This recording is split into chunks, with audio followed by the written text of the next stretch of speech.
Alright, Shalom, Barakatah Yahweh, Barakatah Yahushai.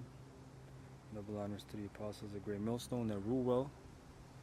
Alright, salutations, peace and blessings to the elect, hopeful elect, pushing the truth of Yahweh Bashem Yahushai.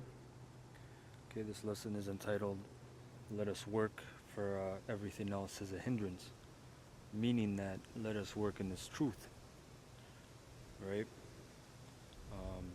We are workmen hired by Yahushai, Yahweh Bashem Yahushai, and we have a job to fulfill. So we must work and strive for the mastery, as the scripture says. So this is Sirach 33, verse 24. It says, Fodder, a wand, and burdens are for the ass, and bread correction and work for a servant. So you see, it says bread correction and work for a servant. We are servants, man. We are all servants of Yahweh Bashem Yahushai, and we're also servants of apostles and elders over us, right? So correction is also for us, work is for us, right? And bread, right? That's why it says in Abanawa Palal, our Father prayer, right? Give us our daily bread. Verse 25, if thou set thy servant to labor, thou shalt find rest, but if thou let him go idle, he shall seek liberty. Right? It says, a yoke and a collar do bow the neck, so are tortures and torments for an evil servant. And that's if, when the groom comes, right, the elect are the bride prepared for the groom, which is Yahushua. And if you're found to be that unfaithful, wicked servant, you are going to get torture and evil. You're going to get thrown into the missiles, basically. Right? It says, send him to labor, verse 27. Send him to labor, that he be not idle, for idleness teacheth much evil. See, and that's a beautiful scripture, because that's true, right? Idleness teacheth evil, man. When I was a kid, I'm sure a lot of Jakes can attest to this. You're idle. You don't have activities to fill your day, especially in the summer when school's out. In school, at least, you got a schedule and whatever. Summer, man, that's when a lot of wickedness goes on, man. Because a lot of these kids out here, because I used to be one of them, you don't have nothing to fill your day out. Right? And I remember I was in grade 7 and there was a karate sensei, a Jake, an Israelite. He came to our school and he said something that, I reflect on to this day. He said that basically he has to put his daughter to work. His daughter doesn't have time to be bored.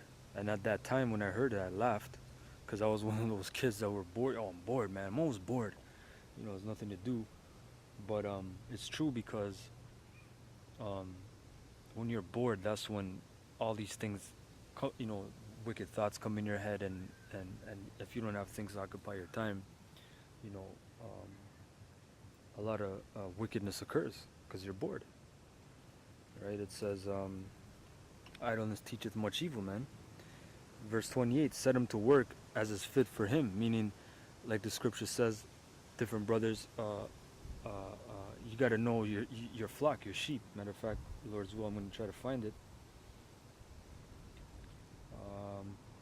But as different brothers are appointed in the camp, different tasks, the head and so on, right? You have to know your men. You have to know what they're capable of. You have to know what the level they're on. You have to know these things so you can properly set them to work. That's why it says, as is fit for him. I can't find the scripture right now. I know it's in Proverbs. The words will put in post-production. I can't remember the scripture. So it says, verse 28, it says, set him to work as is fit for him. If he be not obedient, put on more heavy fetters, meaning, correction, more rebuke. It says, but be not excessive toward any, meaning, see, you have a as you say, like a balance, right? You have a balance in this thing to where If you're excessive to someone and you're putting something over their limit or above their pay grade, so to speak, I'll say, right? That's off as well, because there's a balance of things. You don't just throw someone in the fire and tell them to get out, or expect them to get out. You have to give them things that they're on the level, right? It says, and without discretion, do nothing. Meaning, yeah, without discretion, man. You see, without discretion, don't do anything. So you have to ponder upon these things. You have to be prudent. You have to seek counsel, right? It says, verse 30, if thou have a servant, let him be unto thee as thyself, because thou hast bought him with a price. So we're all servants, man. You see, we're all servants, and Yahweh Shai bought us with a price. What was that price? Him dying on the cross, man. That was a great price. That was a great price to pay. So we are as him, man. Meaning he's like our brother, man. You see, and that's what he said. He is with us until the end of the world. That's what it says in the book of Matthew. I believe it's chapter 26 or 27. It says, verse 31: if thou have a servant, entreat him as a brother, for thou hast need of him as of thine own soul. If thou entreat him evil, and he run from thee, which way wilt thou go to seek him? See? So Yahweh Shai is our brother, man. Right? I'm going to get a next scripture in the book of Ecclesiastes in the Old Testament. It says, Ecclesiastes 10 and 18, right? It says, by much slothfulness the building decayeth, and through idleness of the hands the house droppeth through, right? So we're, as brothers should know, we're building a spiritual house, the spiritual temple. So if you've ever worked in construction, whatever trade or whatever task you were given, you have to do that task. You know, if the if the if the concrete guys lay the foundation, and whoever didn't do something they were supposed to do, which was crucial part, or even not crucial, let's say something they were supposed to do, 5-10 years later on, that house might fall through, or the carpenter or whoever, man, the electrician wires the shit up not properly, or the HVAC guys, the heat installs the boiler wrong, makes a gas leak, or whatever, man, whatever, the plumber, the house is gonna decay, man. So with slothfulness, brothers have to examine themselves, man. Not that, you know, the men over you can only see so much, to the point where you gotta get on yourself, you know. And through idleness of the hands, the house droppeth through. You see, so meaning that the house will fall through. So you gotta get on yourself to see that you're being idle, right? You're not working with your hands, right? I'm gonna get the last scripture in Matthew's 25. Let me just see this, because a brother can tell you do this and that for so long, before either you get a discourse or the spiritual the spiritual teacher or the spiritual or the spirit of Yahweh Shem Yahushua just jack you up, man. Whatever the scenario is, right? Whatever the scenario is, man. Not everyone. There's only so long a brother can hit you upside the head and say, brother, do a video, do this. You're supposed to do that. Why are you slacking, right? There's only so long, man, before the spirit will correct it. Spirit of Yahweh Shem Yahushua. So you gotta examine yourself. Am I doing this? Am I doing it properly? Right? And I always say this too. This will be another lesson for another day, Lord's will. But don't neglect your gift, man. If you're a post holder, I'm gonna tell you straight up, that's a very important task. All right? Because I'm gonna tell you,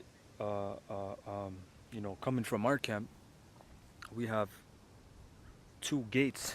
I'll say, technically 3, but 2 gates.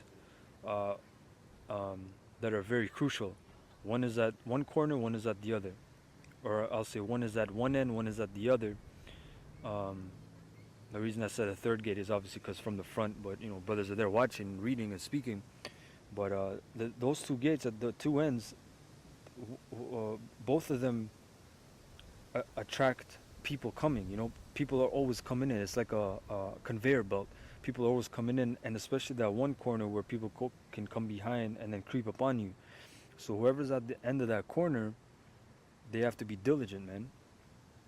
They have to be diligent in watching, and it's not a slack job, right? Where you're just taking it for a joke, where someone can come in and do some kind of harm to you or to the brothers.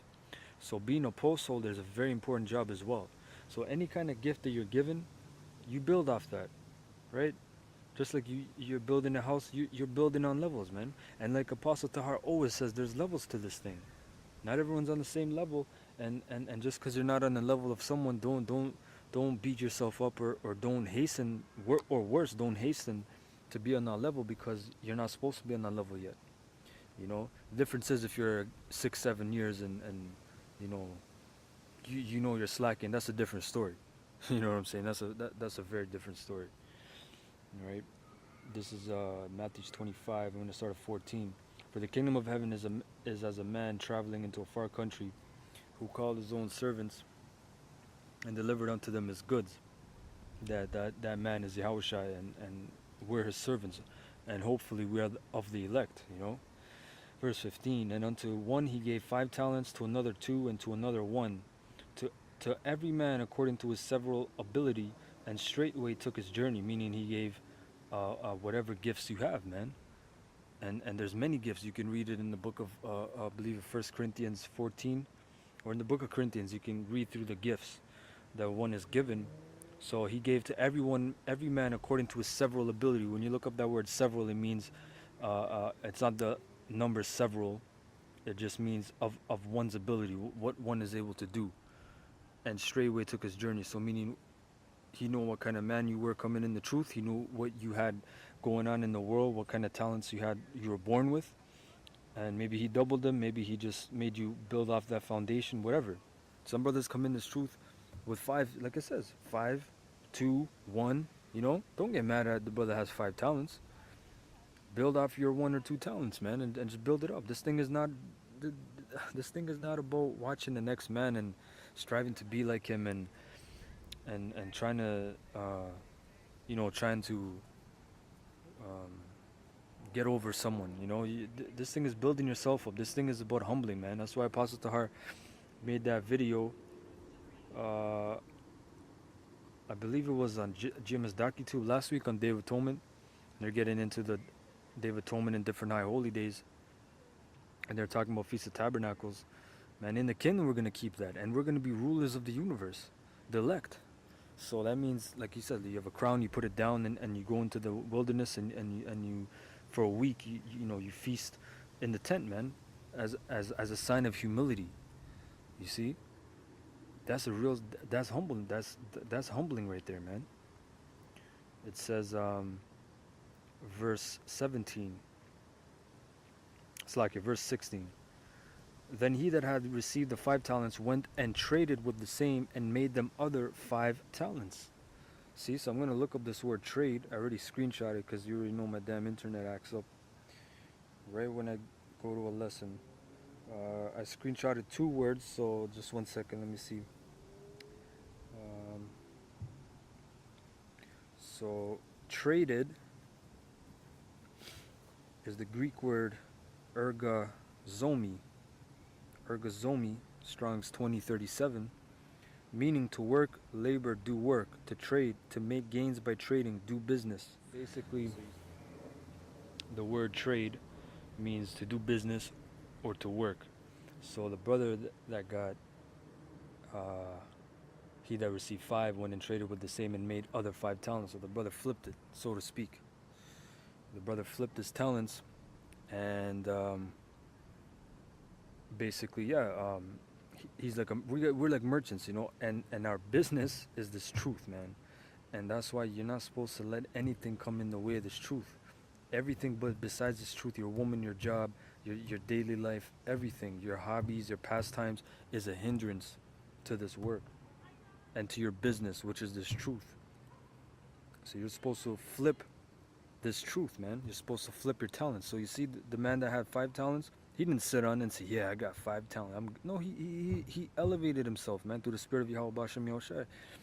You know, he said, I can do better. You know, the Spirit's on me. Some brothers they're meant to have just 2 talents or 5 talents, and they're not meant to elevate. You know, which you elevate in your own little ways. But what I mean, you're not meant to elevate. I mean, you know, you have small brothers in the truth, and you have big brothers in the truth, spiritually wise, and that's a beautiful thing. But if you're stagnant and you know you can move forward and you don't, that's where the problem lies, right? Um, yeah. So the word, yeah, trade. That's a beautiful word, man. You see, it's like I had the word as well. I believe this is the word several, which I was getting into, but I screenshot as well just to bring it out for the spirit's sake. The word is dunamis, Strong's 1410. But this is the word several for brothers that were watching, according to your several ability, which the word several means strength, power, ability, inherent power, power residing in the thing by virtue of its nature, or which a person or thing exerts and puts forth, meaning within your strength. All right, that's what it means, within your skill set, right? What you're able to do. So you're supposed to flip this. So the guy that has 2 or 1 talent, he needs to look at the 5. Oh man, how do I become like him? It's not about how you become like him. It's how you elevate yourself, man. That's what it's about, right? It says verse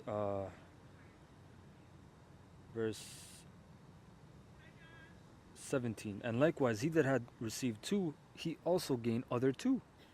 You see, but he that had received 1 and went, but he that had received 1 went and digged it in the earth and hid his Lord's money. See, yo, I only got 1 talent. Let me just sit on it, man. I got this truth. I'm a Hebrew Israelite.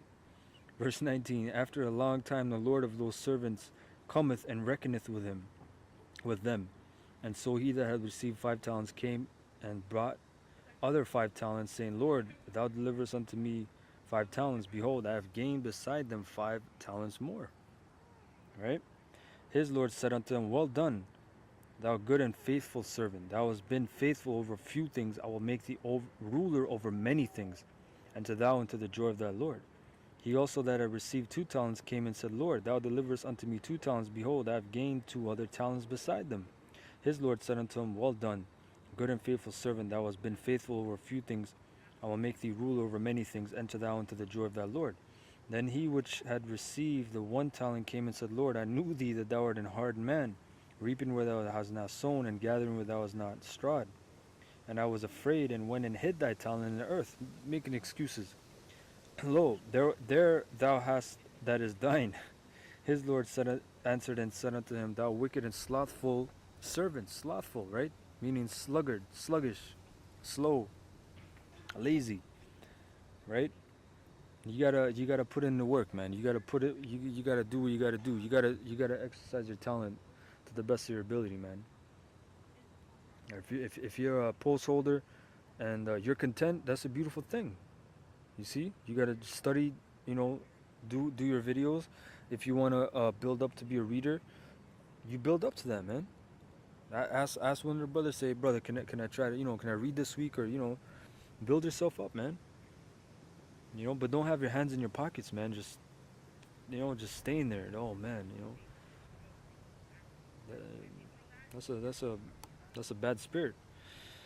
It says, Thou knowest that I reap where I sowed not, and gather where I have not strawed. Thou oughtest therefore to have put my money to the exchangers, and then at my coming I should have received mine own with usury. Take therefore the talent from him, and give it unto him which hath 10 talents. For unto everyone that hath shall be given, and he shall have abundance. But from him that hath not shall be taken away even that which he hath. And cast ye the unprofitable servant into outer darkness. There shall be weeping and gnashing of teeth, meaning when the missiles hit, you're gonna gnash your damn teeth. And see, that's interlining with the scripture in Apocrypha where it says, tortures and evils are for a wicked servant. Um, Verse 31, When the Son of Man shall come in his glory, and all the holy angels with him, then shall he sit upon the throne of his glory, and before him shall be gathered all nations, and he shall separate them one from another. Oh, there's separation in the Bible. So-called Jesus is a separatist, right? As a shepherd divideth his sheep from the goats. And this is parabolic. Verse 33, And he shall set the sheep on his right hand, but the goats on the left. You know, the sheep representing Israel, starting with the elect. The goats represent the so-called white man, these white people, who are Edomites. Left-hand side representing wickedness, and they're goats. Isn't there God, what's it called, the goat of Mendes, or the Baphomet, right?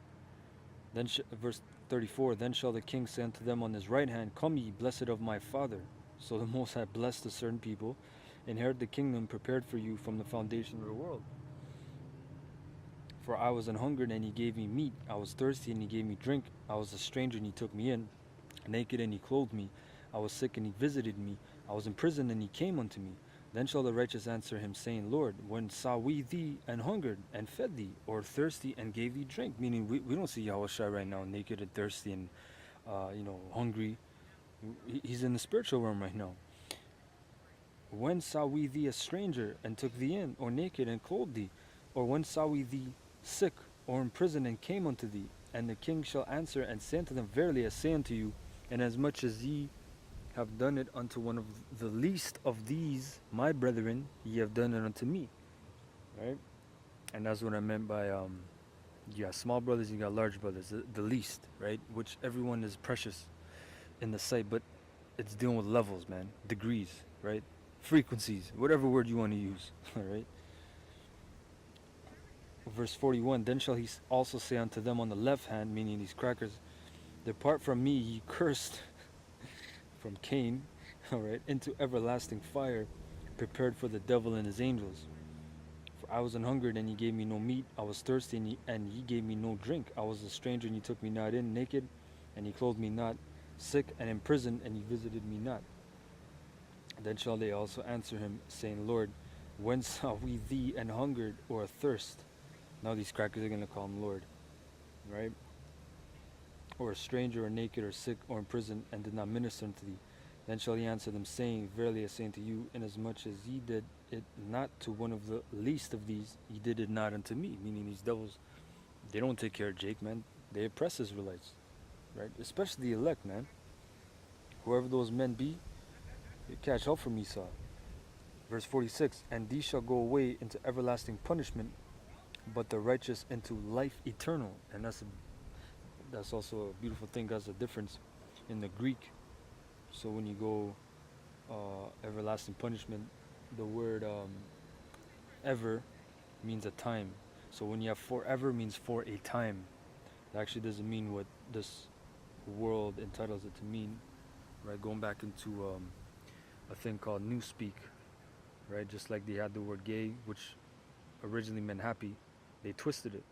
So when it says everlasting, meaning an age, or the word ever means age, so age-lasting punishment, meaning they're going to serve the 1,000 years in bondage, right? 1,000 years of slavery, of hell, okay?